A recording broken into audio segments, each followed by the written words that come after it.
All right, up high. I heard there were outlaws in the basin. That's why I'm here, to smoke out one of them. Me? He walked tall, carried a Winchester, and changed television forever. But Cheyenne wasn't supposed to be a TV show. The star wasn't even an actor. And behind the leather and gunpowder, nothing went according to plan. The network wanted someone else. The scripts kept vanishing. And one fight got so bad, the whole series shut down for a year. These are 20 weird facts about Cheyenne. And the bonus? The star walked away from millions because of a handshake deal gone wrong. Saddle up. This frontier gets rough fast. Number 1. Walking Bodie, we're coming in for. Before Clint Walker became Cheyenne Bodie, he was a bouncer, a construction worker, and a guy who'd never acted a day in his life. He stood 6'6", weighed 235 pounds of pure muscle, and had a voice that sounded like gravel mixed with honey. Warner Brothers wasn't looking for him. They were casting for their new Western anthology series and wanted established talent, proven faces that could carry an hour of television. But one day, Walker was working security at a nightclub in Los Angeles when a talent scout spotted him. Not because he was performing, but because he looked exactly like what a frontier hero should be. Tall, imposing, quiet strength radiating from every pore. The scout asked if he'd ever considered acting. Walker laughed and said no. But desperation breeds opportunity. Warner Brothers was running out of time to cast their lead, and every traditional actor they tested felt wrong. Too polished, too Hollywood, too fake. When Walker walked into the audition room, he didn't read from a script. He didn't have headshots. He just stood there, and the room went silent. They offered him the role on the spot, not because of his experience, but because he embodied the character before he ever spoke a word. Television's first hour-long Western would be led by a man who'd never stepped in front of a camera. Number 2. Every man he meets. Cheyenne wasn't supposed to exist as its own show. Warner Brothers launched it as part of an anthology called Warner Brothers Presents, a rotating series that cycled between 3 different programs: Casablanca, Kings Row, and Cheyenne.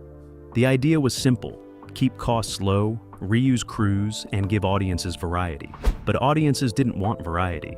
They wanted the big quiet cowboy who rode into towns, fixed problems, and disappeared into the sunset. Ratings for Cheyenne episodes crushed the other 2 shows so completely that Warner Brothers panicked. Within months, Casablanca and Kings Row were quietly canceled, and Cheyenne became the sole focus of the series. It was a gamble that paid off instantly. The network realized they'd stumbled into something powerful, the first hour-long Western in television history. Before Cheyenne, Westerns were 15 or 30-minute programs, quick shoot-'em-ups with simple plots and simpler heroes. But Cheyenne had space to breathe. Episodes could build tension, develop character, explore moral complexity. It wasn't just a show, it was a blueprint. And once it stood alone, the ratings exploded, even further. By the end of its first full season as an independent series, Cheyenne was a top 10 hit, and every network in Hollywood started developing their own hour-long Westerns. Gunsmoke, Wagon Train, Rawhide, they all followed the trail Cheyenne blazed. What began as filler content became the foundation of an entire genre. Number 3. To survive in an untamed frontier. Clint Walker might have looked like a natural on screen, but behind the scenes, he was drowning. He'd never taken an acting class, never studied blocking, never worked with a director. And suddenly, he was carrying an entire television series on his shoulders. The pressure was crushing. During the first few weeks of filming, Walker would forget his lines, miss his marks, and freeze in front of the camera. The crew was patient, but the studio wasn't. Warner Brothers executives watched dailies and panicked, wondering if they'd made a catastrophic mistake casting an amateur. Walker knew it too. He later admitted he felt like a fraud, terrified that everyone would realize he didn't belong there. But something strange happened. Instead of crumbling, he leaned into the discomfort. He stopped trying to act and started just being. He let silence do the work. He trusted his instincts. And the character of Cheyenne Bodie, a man of few words and deep conviction, became inseparable from Walker's own quiet intensity. Directors noticed the shift. They stopped giving him pages of dialogue and started giving him moments. A long stare, a slow draw, a turn of the head. Walker didn't need to perform. He just needed to exist, and the camera loved him for it. What could have been a disaster turned into one of the most authentic performances in early television. Not because Walker learned to act, but because he learned to stop trying. Number 4. The show had a secret weapon, and it wasn't the star. It was the writers, and they were furious. Cheyenne's scripts were written fast, under brutal deadlines, with almost no room for rewrites. Warner Brothers treated the series like a factory assembly line, cranking out episodes at a pace that left writers exhausted and resentful. Many of them were talented, experienced, capable of great work, but the studio didn't care about great. They cared about fast. Scripts were often due within days, and if a writer couldn't deliver, someone else would. This led to a strange phenomenon. Some of the best television writing of the 1950s appeared in Cheyenne episodes, but the writers weren't credited properly or fairly compensated. The Writers Guild was still fighting for better contracts, and Warner Brothers exploited every loophole. Writers would pour their hearts into scripts, only to see their names misspelled, omitted, or replaced. Some used pseudonyms out of frustration, others walked away entirely. But despite the chaos, the scripts were good, often great. They tackled themes of justice, revenge, morality, and redemption with surprising depth. Cheyenne wasn't just a man with a gun. He was a wanderer, searching for meaning in a violent world, and the writers understood that. They gave him villains who weren't pure evil, allies who weren't entirely trustworthy, and conflicts that didn't always end with a clean resolution. The series became a showcase for what television westerns could be, even as the people creating it were being ground down by the system. Number 5. By the end of the second season, Clint Walker was done. Not tired, not frustrated, done. The workload was insane. He was filming 6 days a week, sometimes 16 hours a day, with almost no breaks. Warner Brothers owned his contract, and they weren't interested in negotiations. Walker was being paid a fraction of what the show was earning, and when he asked for a raise, the studio laughed in his face. So, he did something almost unheard of in 1950s Hollywood. He walked away, just quit, refused to show up. The studio was blindsided. Cheyenne was one of their most profitable shows, and without Walker, there was no Cheyenne. Warner Brothers tried to replace him. They brought in Ty Harden to play a similar character in episodes titled Bronco, hoping audiences wouldn't notice the swap. They did. Ratings dropped immediately. Fans sent letters demanding Walker's return. The studio was in crisis mode, but Walker didn't budge. He later said it wasn't about the money, though that was part of it. It was about respect. He'd given everything to the show, and Warner Brothers treated him like a replaceable cog. The standoff lasted an entire year. For 12 months, Cheyenne was off the air, and one of television's biggest stars was sitting at home, refusing to compromise. Hollywood had never seen anything like it. A contract dispute so bitter, it killed a hit show. But Walker wasn't bluffing, and eventually, Warner Brothers blinked. Number 6. The deal that brought Clint Walker back wasn't just about money. It was about power. After a year of silence, Warner Brothers finally came to the table with a new contract. Walker would return, but only if the studio agreed to his terms. He wanted better pay, sure, but he also wanted creative input, lighter schedules, and the freedom to pursue other projects. Warner Brothers hated it, but they had no choice. Cheyenne was too valuable to lose. So they agreed, and Walker returned for the third season. But something had changed. The show wasn't the same, the energy was different, the scripts darker, the tone more cynical. It was as if the year-long fight had bled into the character himself. Cheyenne Bodie seemed wearier, more distrustful, less interested in playing the hero, and audiences loved it. The ratings came roaring back, higher than before. Walker's absence had made viewers realize how much they missed him, and his return felt like a victory for everyone who'd supported him. But the relationship between Walker and Warner Brothers never fully healed. There was always tension, always distrust. The studio resented that he'd forced their hand, and Walker resented that it had taken a year of his life to get what he deserved. They worked together, but they never forgot. And that bitterness, it lived in every episode that followed. Cheyenne wasn't just a Western anymore. It was a battleground. Number 7. Cheyenne changed the way television was made, but it nearly destroyed Clint Walker's body. The stunts were brutal, performed without the safety standards that would come later. Walker did most of them himself, not because he wanted to be a hero, but because the studio refused to hire stunt doubles for every scene. Insurance was expensive, and Warner Brothers cut corners wherever they could. So, Walker climbed cliffs, jumped off horses, threw punches, and crashed through windows. He dislocated his shoulder twice during the first season. He broke ribs in a fall that should have been cushioned with pads but wasn't. He got kicked by a horse and spent 3 days filming through the pain before finally seeing a doctor. The worst injury came in season 4. During a fight scene, Walker was supposed to fall backward through a breakaway railing, but the railing didn't break. It splintered, and when he hit the ground, his back slammed into a rock that hadn't been cleared from the set. He couldn't move. Crew members rushed over, panicking, thinking he'd been paralyzed. He wasn't, but he'd herniated 2 discs, and the pain was unbearable. Doctors told him he needed surgery and 6 months of recovery. Warner Brothers told him he had 2 weeks. So, Walker did what he always did. He showed up. He filmed through agony, wearing a back brace under his costume, moving carefully, grimacing between takes, and no one watching ever knew. The show didn't miss a single episode. Number 8.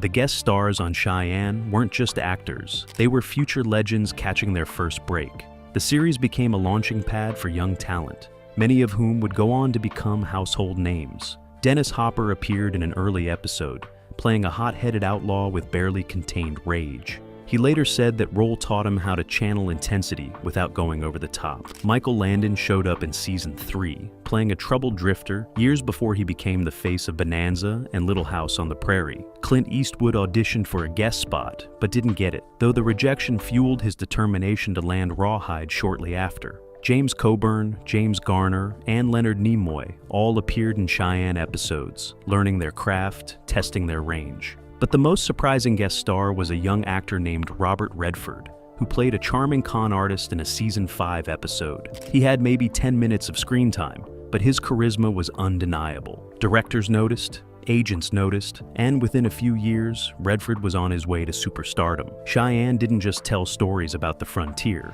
It gave the frontier to a generation of actors who would go on to define American cinema. Warner Brothers didn't realize it at the time, but they were running a masterclass in front of the camera, and the students, they were paying attention. The education they got in those hour-long westerns would shape Hollywood for decades. Number 9. There's a scene in season 2 that almost never aired, and it had nothing to do with violence or language. It was about a handshake. In the episode, Cheyenne Bodie makes a promise to a dying man, swearing to protect his family no matter the cost. The scene was simple, quiet, just 2 men and a moment of trust. But during editing, Warner Brothers executives wanted it cut. They said it was too slow, too sentimental, that audiences would get bored. The director fought back, arguing that the handshake was the heart of the entire episode. Without it, nothing that followed would have emotional weight. The studio didn't care. They ordered the scene removed, and the director walked off the lot in protest. But someone in the editing room made a mistake. When they assembled the final cut, they forgot to remove the handshake scene.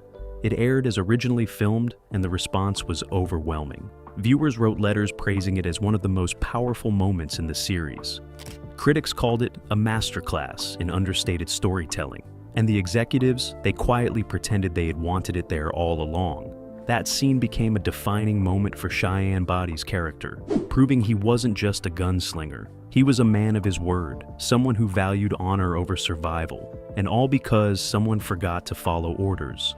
Television history was changed by a clerical error. Number 10. The horses were the real stars, and they were treated better than most of the cast. Cheyenne rode several different horses throughout the series, but the most famous was a beautiful Palomino that appeared in over 50 episodes. That horse had its own trainer, its own feed schedule, and a custom-built stable on the Warner Brothers lot. Clint Walker joked that the horse got more rest than he did, and he wasn't entirely wrong. Studio policy dictated that animals couldn't work more than a few hours a day, but actors had no such protection. Walker would arrive at 5 a.m. for makeup and costume, film until dark, then return the next morning to do it all over again. Meanwhile, the horse would wrap after 3 hours and head back to its air-conditioned stable. But Walker didn't resent it. He loved that horse. He'd spend his breaks brushing it down, feeding it apples, talking to it like an old friend.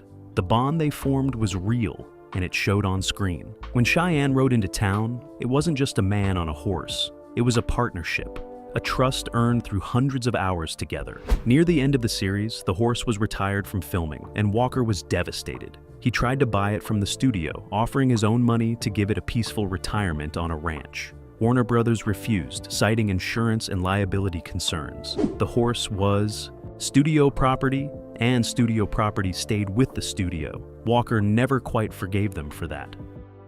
Number 11.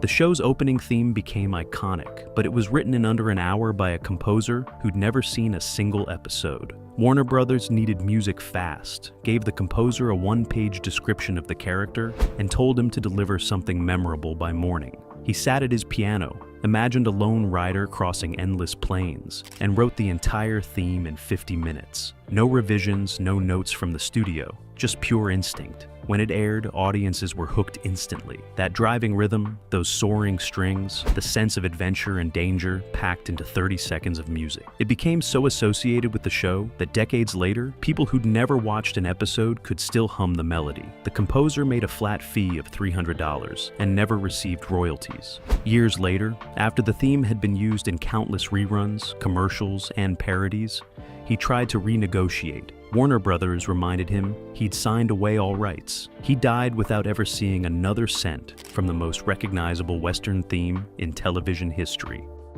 Number 12. Behind the camera, Cheyenne was a testing ground for directors who would go on to change Hollywood. Many were young, hungry, and willing to work for low pay just to get experience. Warner Brothers exploited this, cycling through directors at a breakneck pace, often assigning 3 or 4 different directors to a single season. But some of them were brilliant. They experimented with camera angles, lighting, and pacing in ways that wouldn't become standard for years. One director shot an entire chase sequence from the horse's perspective, mounting cameras on saddles and letting the animal run free. Another used shadows and silhouettes to create a noir-style western that felt decades ahead of its time. These weren't accidents. They were calculated risks taken by filmmakers who knew television was disposable, that no one would remember their work, so they might as well try something bold. And they were right, mostly. Television was disposable, but Cheyenne stuck around long enough for those experiments to be noticed. Film students in the 60s and 70s studied those episodes, dissecting the techniques, learning how visual storytelling could elevate even the simplest plots. Number 13.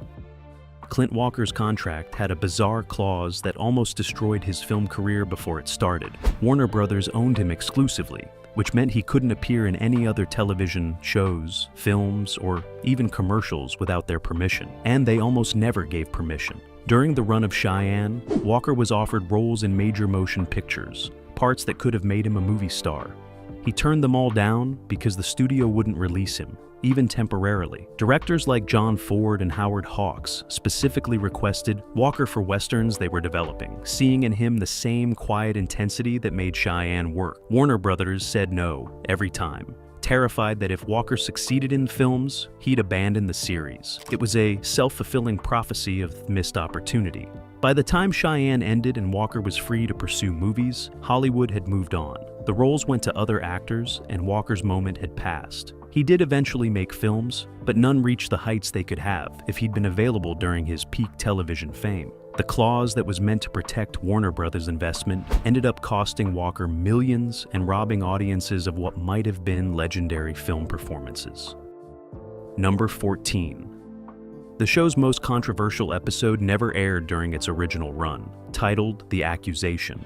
It dealt with racial prejudice in a frontier town, where Cheyenne defended a black family being forced out by locals. The script was unflinching, showing the ugliness of racism without softening it for television audiences. Warner Brothers executives read the script and panicked. This was 1958, and networks were terrified of alienating Southern viewers who controlled significant advertising markets. They ordered rewrites, demanding the story be changed to something less confrontational. The writers refused. The director refused. Even Clint Walker, who rarely got involved in production disputes, told the studio he wanted to film it as written. Warner Brothers threatened to shut down production entirely if they moved forward. Eventually, a compromise was reached. The episode would be filmed but shelved indefinitely, only airing if the cultural climate changed. It sat in a vault for 7 years. Finally, in 1965, after the Civil Rights Act passed and networks were more willing to address social issues, The Accusation quietly aired as a summer rerun. Critics who saw it were stunned by how ahead of its time the episode was. But by then, the moment had passed, and its impact was muted. Number 15.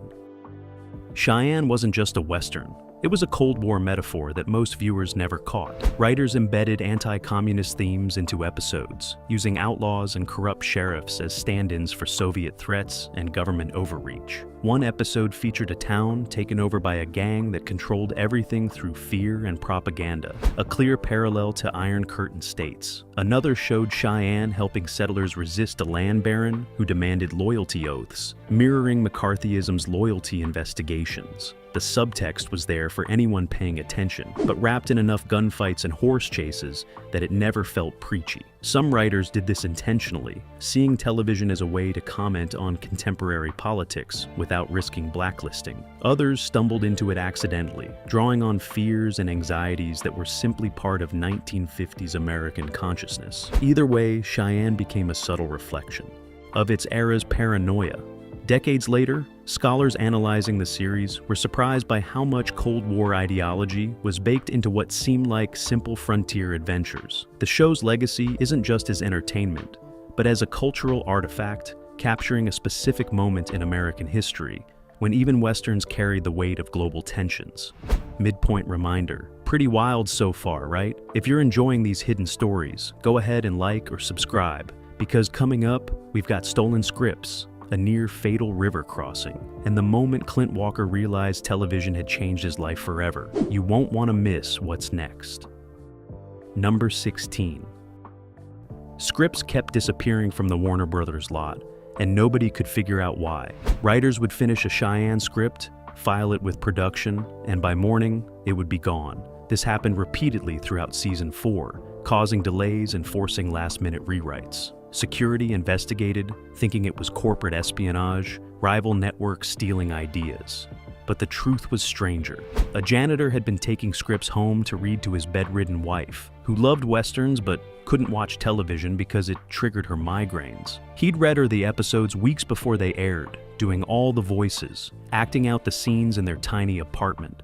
When he was finally caught, everyone expected him to be fired. Instead, Clint Walker heard the story and was moved. He visited the couple, bringing signed photographs and staying for dinner. Warner Brothers, seeing good publicity, decided not to press charges. The janitor kept his job, and Walker personally delivered advanced scripts to his wife for the remainder of the series. She passed away before the final season, but her husband said those evenings listening to Cheyenne's adventures were the happiest moments of her last years.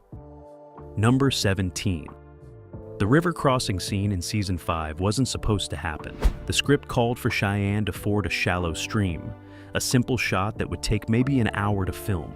But when the crew arrived at the location, unseasonable rains had turned the gentle stream into a raging torrent. The director wanted to postpone, find a different location, wait for the water to recede. Warner Brothers said no, they were already behind schedule and over budget, so they decided to film it anyway. Clint Walker looked at the churning water and knew it was dangerous, but he also knew the studio wouldn't listen to objections. He climbed onto his horse and entered the river. Halfway across, the current caught them. The horse lost its footing and went under, taking Walker with it. For several terrifying seconds, he disappeared beneath the brown water, while the crew screamed from the shore. When he surfaced, gasping, he'd been swept 50 yards downstream. He managed to grab an overhanging branch and pulled himself out, the horse scrambling up the opposite bank. The director yelled, "Did we get it?" The cameraman nodded, and that's the shot they used. A moment of genuine peril that made it to screen because nobody was willing to admit they'd nearly killed their star for a television show. Number 18. Cheyenne ended not with a bang, but with a whisper. After 7 seasons, Warner Brothers simply stopped making new episodes. No series finale, no farewell episode, no closure for fans who'd followed the character for years. The last episode aired in 1963, and Cheyenne Bodie just rode off into the sunset one final time without knowing it was final. Clint Walker wasn't even told the show was over. He learned about the cancellation from a newspaper article. The studio claimed declining ratings, but the real reason was more cynical. Warner Brothers had enough episodes stockpiled for years of reruns, and reruns were cheaper than new production. Why invest in fresh content when they could recycle old episodes indefinitely? Walker was furious. He'd given nearly a decade to the character and felt he deserved the chance to give fans a proper goodbye. He approached the studio about filming one last episode at his own expense, but they refused, citing contracts and insurance complications. So Cheyenne Bodie's story simply stopped, frozen in time, riding through territories he'd already visited. For Walker, it felt unfinished, like leaving a conversation mid-sentence. He'd later say that even decades after the show ended, fans would approach him asking what happened to Cheyenne, and he'd have to tell them he honestly didn't know. Number 19. The show's legacy lived on in unexpected places. In the 1970s, a young filmmaker named George Lucas admitted that Cheyenne influenced his conception of Han Solo, a reluctant hero who operated by his own moral code. Steven Spielberg said Cheyenne was required viewing in his household growing up, and the character's quiet determination inspired elements of Indiana Jones. Quentin Tarantino has referenced Cheyenne in multiple interviews, praising its willingness to let scenes breathe, to trust silence and stillness. But perhaps the strangest tribute came from Japan, where Cheyenne developed a cult following after being dubbed and broadcast in the 1960s. Japanese audiences connected with the lone wanderer archetype, seeing parallels to samurai cinema. The show influenced manga and anime for decades, with characters clearly modeled on Cheyenne Bodie's stoic demeanor and strong sense of justice. Clint Walker visited Japan in 1982 and was shocked to discover he was still famous there, mobbed at the airport by fans who'd grown up watching him. He later said it was surreal, being recognized on the other side of the world for a show he'd almost walked away from decades earlier. Television, he realized, had a reach and permanence he'd never imagined. Number 20. By the final season, Clint Walker was exhausted but also reflective. He'd started as a bouncer who couldn't act and become one of television's most recognizable faces. The journey had cost him physically, financially, and personally, but it had also given him something money couldn't buy: legacy. On the last day of filming, before anyone knew it would be the last day, Walker stood on set and looked around at the crew, the cameras, the false front buildings of the western town. He later said he felt a strange melancholy, sensing somehow that this chapter was closing. He didn't make a speech or say goodbye. He just quietly thanked the crew, got into his costume one more time, and filmed his final scenes as Cheyenne Bodie.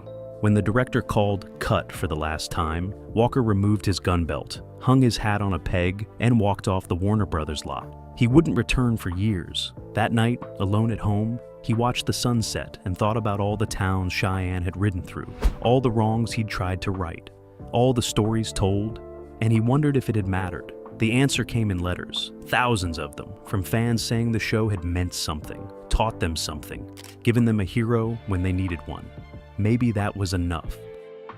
Bonus fact: the gun Cheyenne carried throughout the series had a secret history. It was a Winchester rifle, the iconic weapon of the American West, but this particular rifle had belonged to a real frontier marshal from the 1880s. Warner Brothers had purchased it from a collector, specifically for the show, believing authenticity mattered even in details audiences might never notice. Clint Walker was told the rifle's history and became somewhat superstitious about it, refusing to use any other weapon for hero shots. But after the series ended, Warner Brothers sent the rifle to auction without telling Walker, who'd assumed he might have the chance to purchase it as a keepsake. He was heartbroken when he found out, feeling like the studio had sold off a piece of his history without consultation. 30 years later, a collector contacted Walker, saying he'd acquired the rifle and wanted to return it to its rightful home. Walker broke down when he held it again, all those memories flooding back. He kept it in his study until he passed away in 2018, a physical connection to the character that had defined his life.